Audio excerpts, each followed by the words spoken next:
Pois é, meu amigo, a Terra não para, ela gira. A política não gira, ela capota.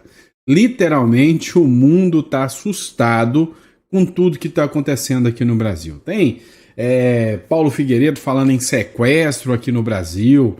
Não, a coisa está mais grave do que você possa imaginar.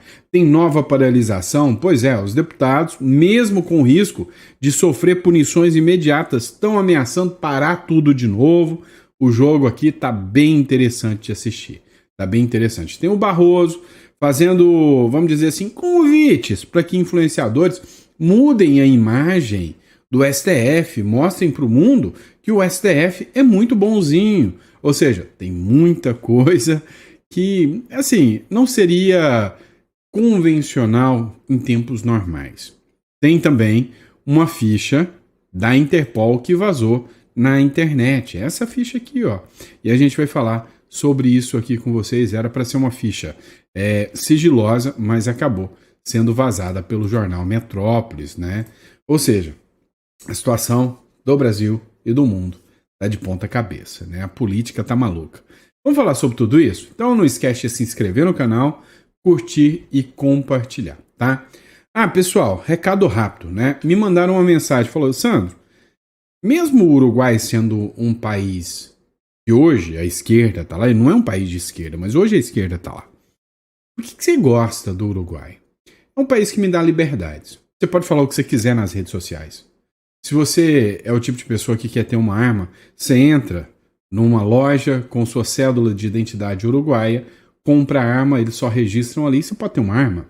Ah, Sandro, eu quero um homeschooling. Homeschooling totalmente liberado no Uruguai. Ah, Sandro, mas eu gosto de fumar uma erva danada. Beleza, é problema seu. O Uruguai é um país com muitas liberdades. E isso, para pessoas que gostam desse modelo, e mesmo sendo um país sério, seguro, eu gosto do modelo uruguaio. É por isso que se você busca um plano B, um país onde você pode ter sua moeda em dólar, pode ter uma conta bancária numa jurisdição absurdamente segura, clica na descrição aqui, entre em contato e a gente está aqui para te ajudar, né, a internacionalizar você, tá bom? Tem um plano B, um seguro liberdade, tá bom? Bora para cima, vamos de informação. É o seguinte, o ministro Alexandre de Moraes já foi acusado da morte do Clezão, já foi acusado de perseguir o Bolsonaro, é acusado de perseguir o Daniel Silveira, Carla Zambelli. Agora, a acusação é um pouco mais grave. O Paulo Figueiredo, no sentido figurado, acusou o Alexandre de Moraes de sequestrar duas figuras eminentemente conhecidas da política brasileira, o Hugo Mota e o Kassab. Mas não é sequestrar no sentido literal. É sequestrar do ponto de vista, né, das políticas a serem aplicadas. Olha só.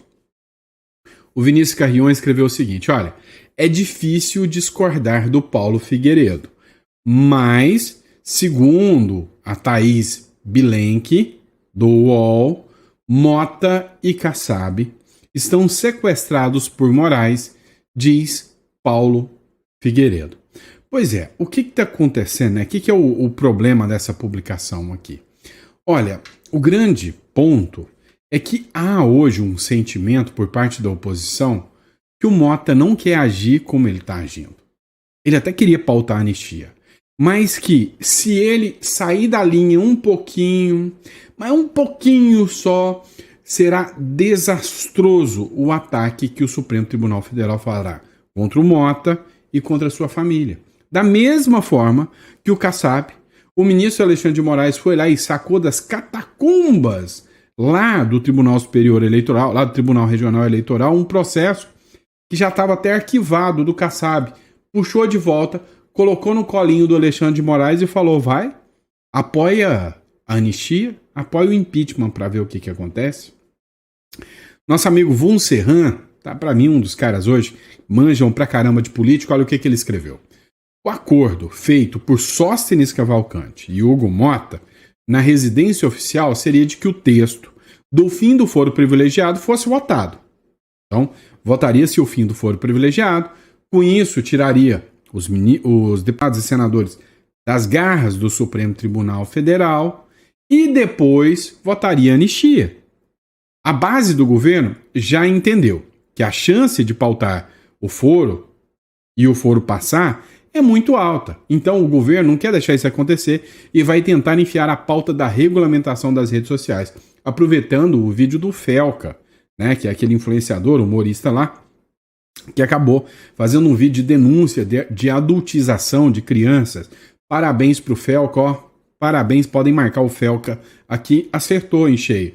Mas aqui no Brasil é assim, você mexeu com o lado errado, você tem que andar de carro blindado, eu tenho carro blindado, você tem que se esconder, o negócio é complicado. E aí o Von Serran continua assim, ó. Não estranhem se processos antigos de parlamentares forem desarquivados essa semana.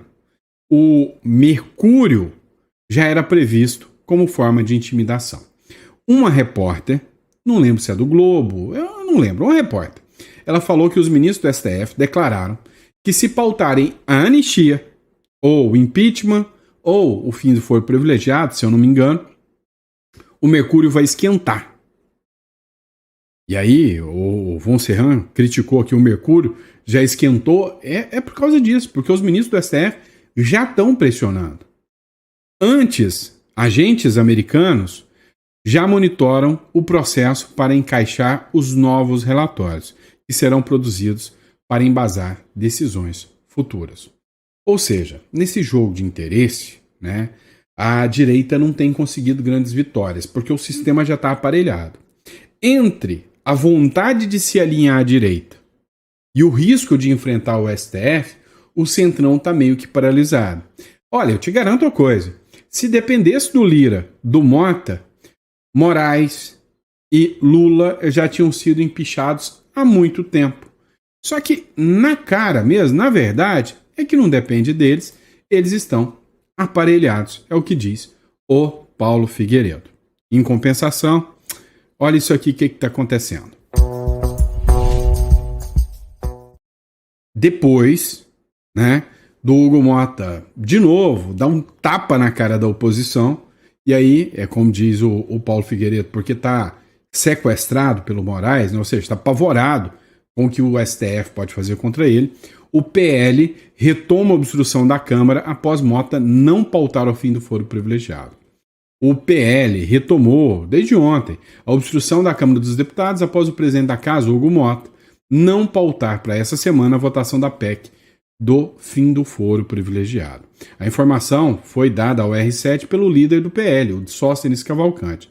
A obstrução refere, porém, ao registro de votos no sistema da Casa, não à ocupação do plenário como feito na semana passada. Ou seja, não será feita uma nova obstrução como forma de manifestação, o que é lícito, tá? Não é errado não, é lícito, faz parte aí, a gente já está acostumado, inclusive, faz parte do direito de manifestação, né? Só que é o seguinte, o Hugo Mota não quer deixar passar barato, não. Um aliado do Hugo Mota sugeriu, e é bem provável que ele vai acatar, que o deputado que paralisar já vai ter uma punição sumária. Se impedir a sessão, vai ser punido.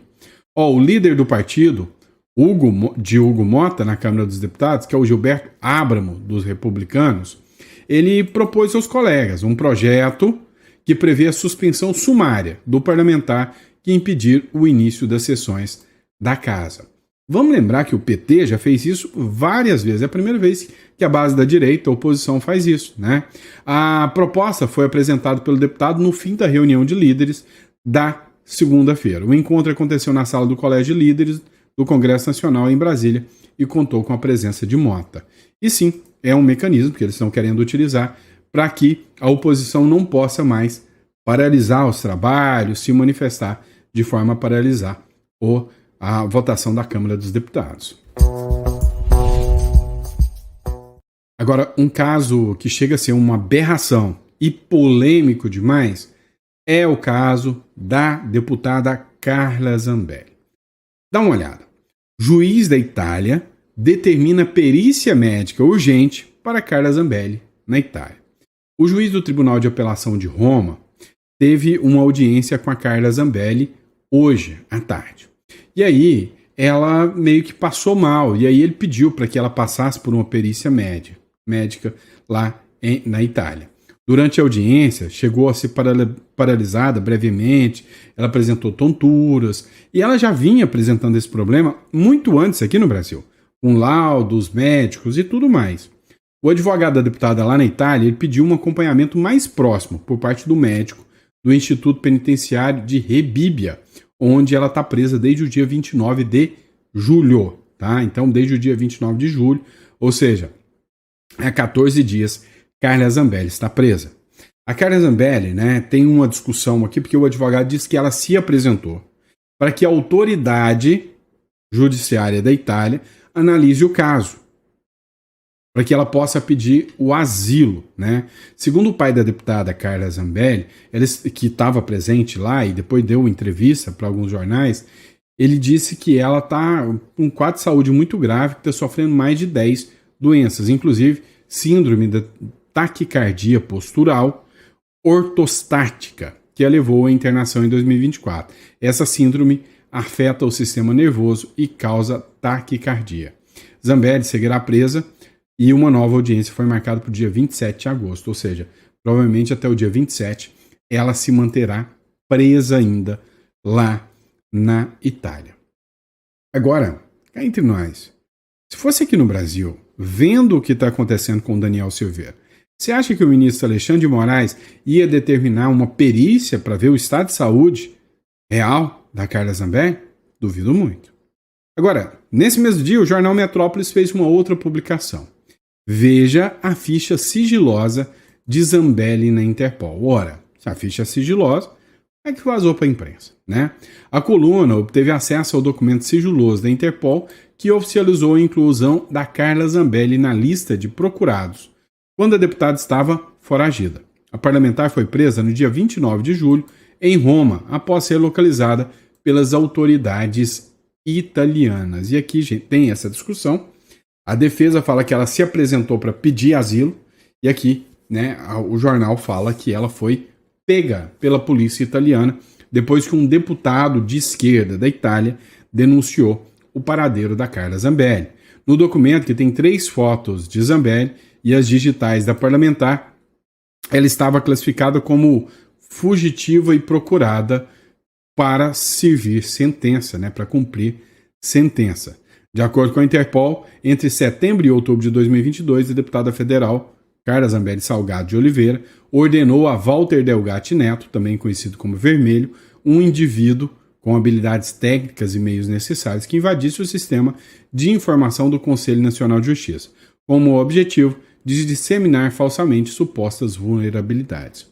A acusação é que ela teria participado, né, do hackeamento do sistema do CNJ para atingir o ministro Alexandre de Moraes com um mandato de prisão estapafúrdio, né, onde falava prenda-se, espeça-se, cumpra, prenda eu mesmo e faça-se o L, ou seja, uma coisa grosseira, mas o intuito do Walter Delgatti era mostrar que o sistema, né, de justiça do Brasil é falho. O sistema da justiça eleitoral é falho e que um hacker poderia assumir.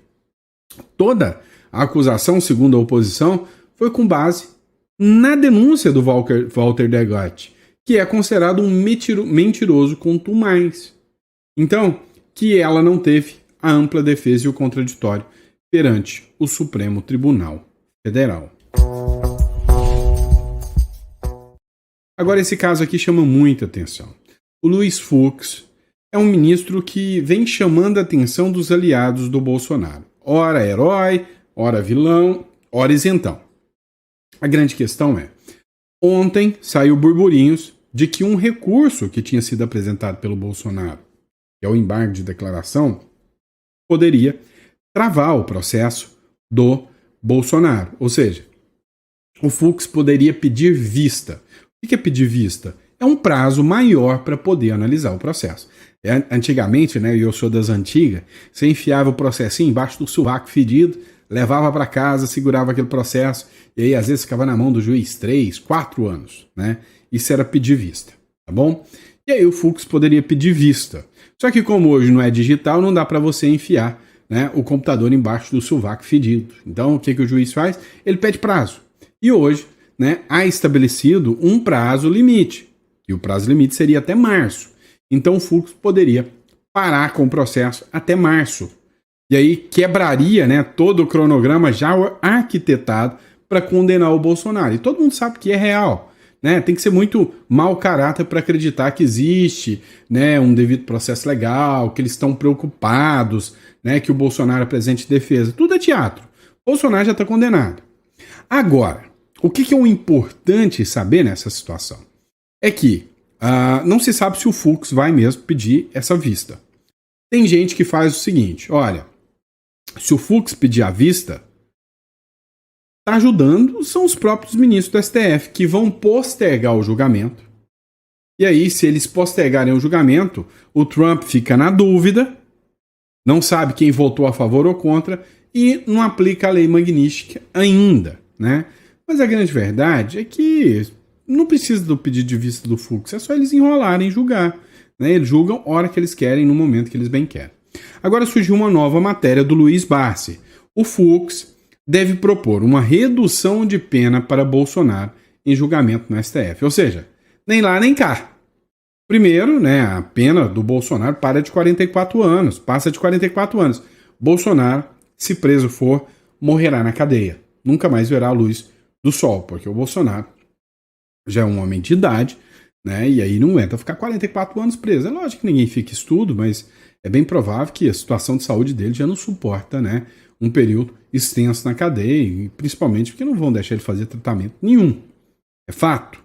Agora, o que é a ideia do Fux? Reduzir. Nem vou desagradar o Trump e nem vou desagradar os coleguinhas da corte. O que o ministro Fux propõe?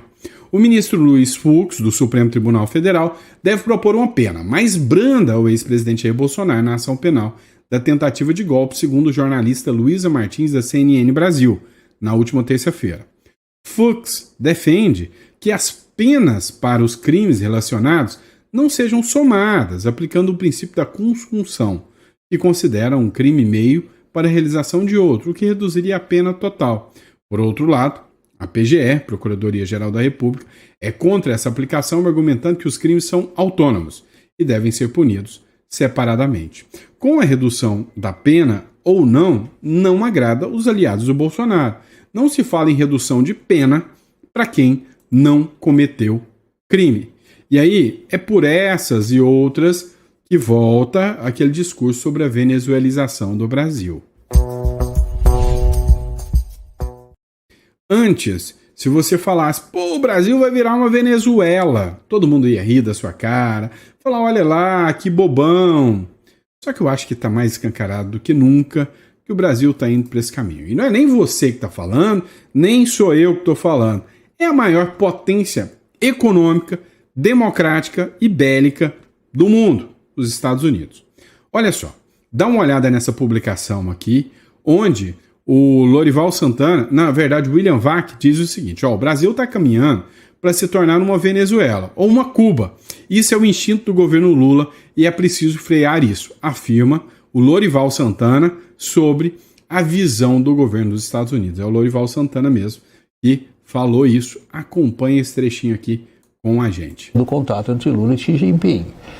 Agora, como que o Washington interpreta isso? Interpreta como uma comprovação da tese de que o Brasil está caminhando para ser uma Venezuela, uma Cuba, e que esse é um instinto do governo Lula e de que é preciso frear isso. Então a forma de frear não é restabelecendo ou estabelecendo um diálogo com o governo Lula, é pressionando ainda mais, elevando a pressão para que ele desiste de fazer esse movimento. Então aí que está, quer dizer, acho que é aí que está o problema de você olhar para os objetivos do governo brasileiro e os meios para atingir os objetivos. Os meios que o governo brasileiro tem utilizado o distancia ainda mais dos seus objetivos. Se o objetivo é estabelecer um diálogo com o governo Trump, não é dessa forma, é o contrário, eles estão fazendo exatamente o contrário do que precisaria fazer. A gente não está discutindo aqui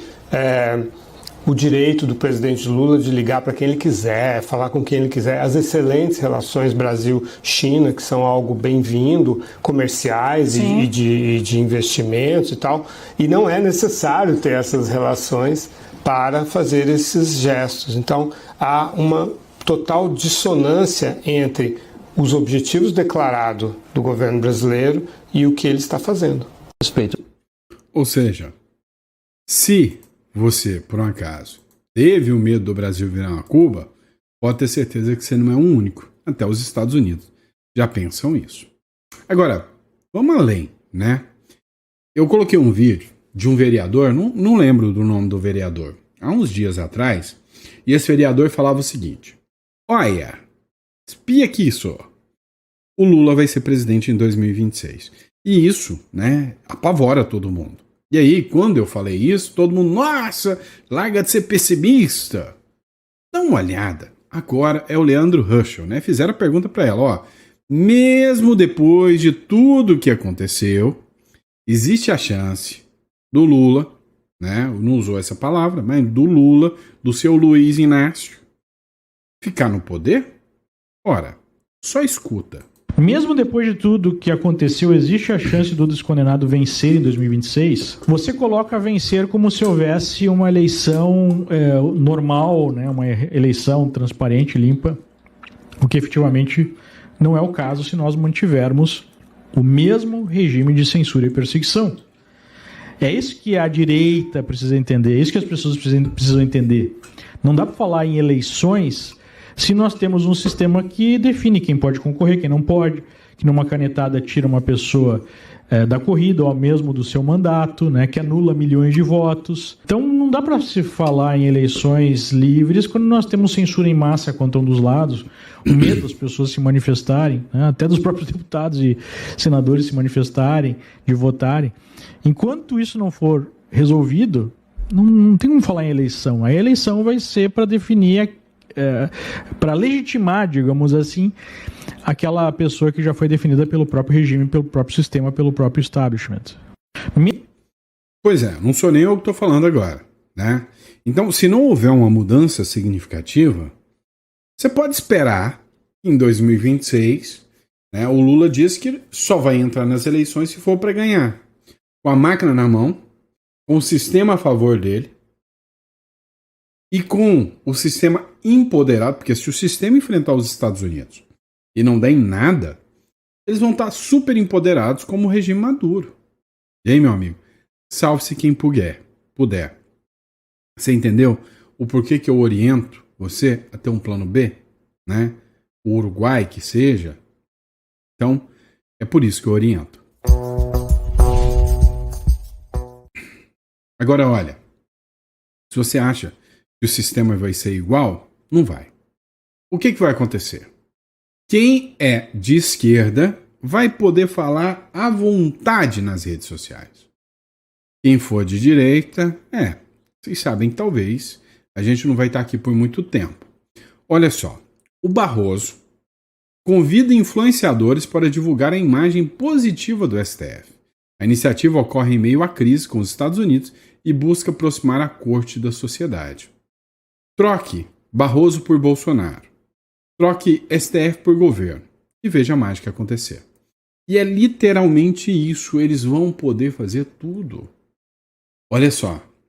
Você lembra aquele discurso mequetrefe da esquerda, da mídia? Olha, tem um gabinete do ódio do Bolsonaro. Olha o gabinete do ódio perigosíssimo. E aí vem a esquerda agora. Paga esses influenciadores com dinheiro público, a maior cara de pau, faz uma licitação de 200 milhões, da qual licitação ela é barrada pelo Tribunal de Contas do TCU por ter irregularidades, para convencer você que o STF e o Lula é bonzinho, pagando influenciadores, mas dessa vez ninguém da mídia fala em gabinete do ódio do PT, não é a mesma histeria e gritaria da época do Bolsonaro. Vocês entendem tudo isso que está acontecendo? Ou seja, paira aqui, né, a seguinte esperança. Ou será por Trump por uma pressão externa, ou acostumem-se com o regime. É simples assim. E aí, pessoal? Olha só, matéria do Metrópolis. Os ministros de Lula admitem que subestimaram ameaças de Trump e Eduardo Bolsonaro. Então, hoje, não há dúvidas, não pairam dúvidas de que a pressão dos Estados Unidos é a única pedra no sapato do Supremo Tribunal Federal. Não é Tarcísio, não é Caiado, nem o próprio Bolsonaro. A pedra no sapato chama-se Eduardo Bolsonaro e Trump. É o único caminho de recurso hoje ainda em dia, né? Ou seja, a pressão do Trump.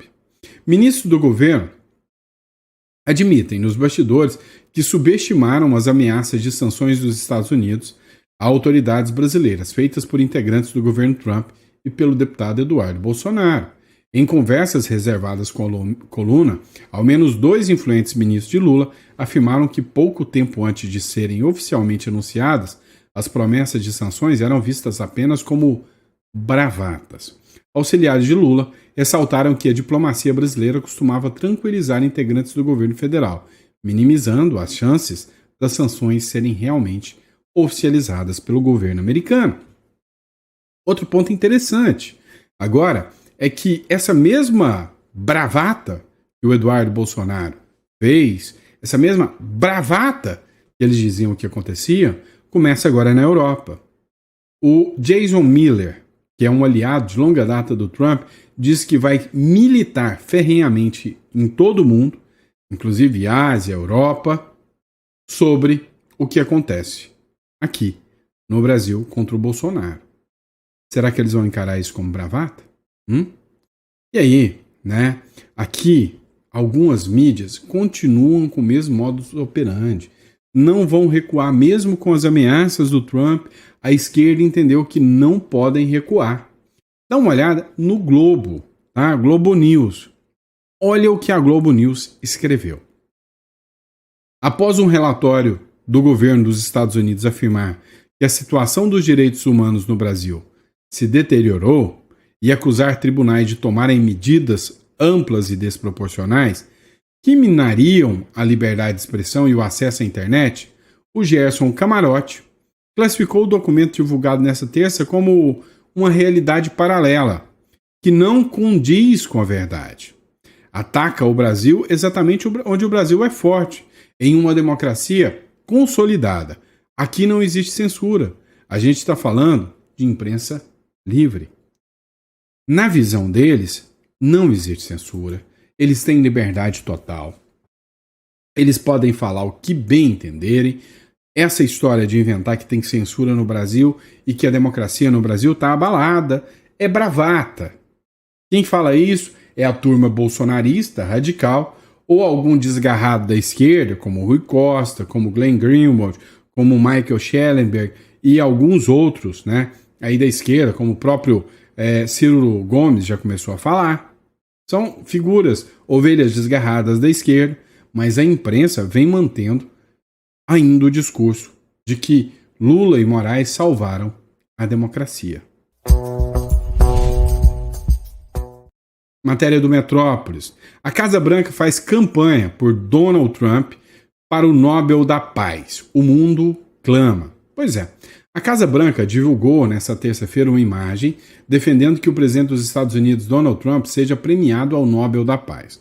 Em uma publicação na rede social X, o governo afirmou que o mundo clama pela honraria e listou líderes estrangeiros que manifestaram apoio à ideia. E já tem uma série de líderes que manifestaram, tá? Um deles, líderes estrangeiros, o primeiro é o Benjamin Netanyahu. Ele já foi muito claro, não, olha, se o Donald Trump for anunciado como integrante, participante do Prêmio Nobel da Paz, foi um dos concorrentes, Israel, o Nikol Pashin, que é o primeiro-ministro da Armênia, o Ilham Aliyev, que é o presidente do Azerbaijão, lembrando que o Azerbaijão e a Camboja estavam em luta, né? E aí, de anos, acabaram com a batalha.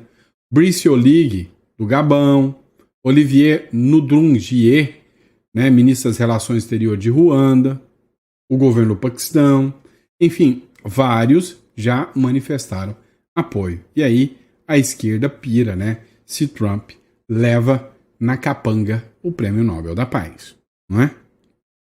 E é isso, pessoal. Muito obrigado pela confiança, pela credibilidade. Espero que tenha sido um bom editorial para vocês. Ficou até o final? Coloca no comentário. Fiquei até o final. Gostei do conteúdo, tá? Esse foi o nosso chá da tarde. Hoje é dia 13. É dia ruim, né? Mas hoje é quarta-feira e é sempre uma honra estar aqui com vocês, nosso terceiro editorial do dia, nosso chá da tarde, tá bom? Muito obrigado pela confiança, pela credibilidade para você. E procura, né, uma estruturação robusta, adequada do seu patrimônio, através de uma holding, uma offshore, fazer uma estruturação adequada. Entra aqui em contato conosco e a gente está aqui disposto a te ajudar, tá bom? Grande abraço, fica com Deus e até o próximo editorial.